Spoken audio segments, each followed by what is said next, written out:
Australia, there's an issue of racism. About 17% of Australians tell us that they've experienced racism. 24% will tell us that they've experienced race hate talk.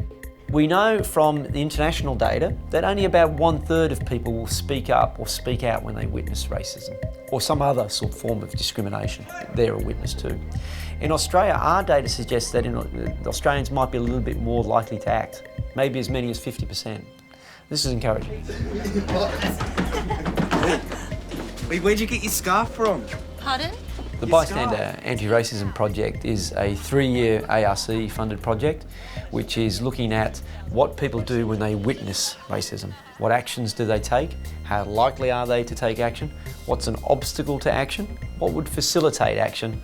And what are the impacts of taking action? Oh, bye-bye. You know, in Australia, we use tea towels for washing the dishes. Hey guys, leave her alone. Some years ago, we ran a national survey asking people about their experiences of racism.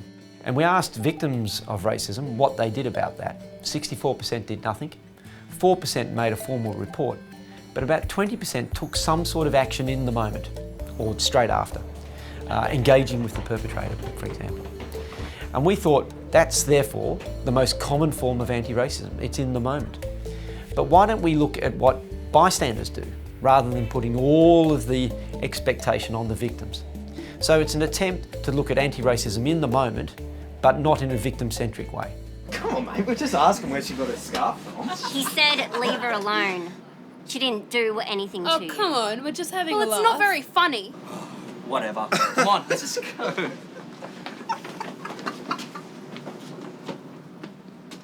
Thanks. The first step in the Bystander Anti-Racism Project was to get a really good empirical sense of what actions people are actually taking, how likely they are to take action, what sorts of action, and with what effect. And so that included a nationwide online survey of Australians. And we have about 4,000 respondents to that survey. The second phase of the project has been to develop some campaign materials that we think could encourage people to take action.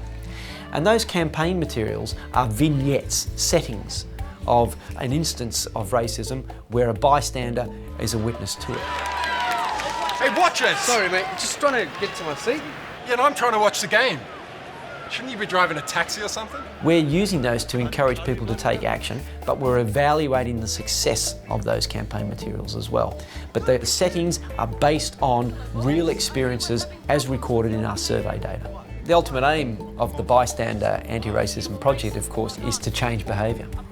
If people don't feel comfortable acting out and doing racist things in the public realm because bystanders will take action, then we've had a dramatic effect.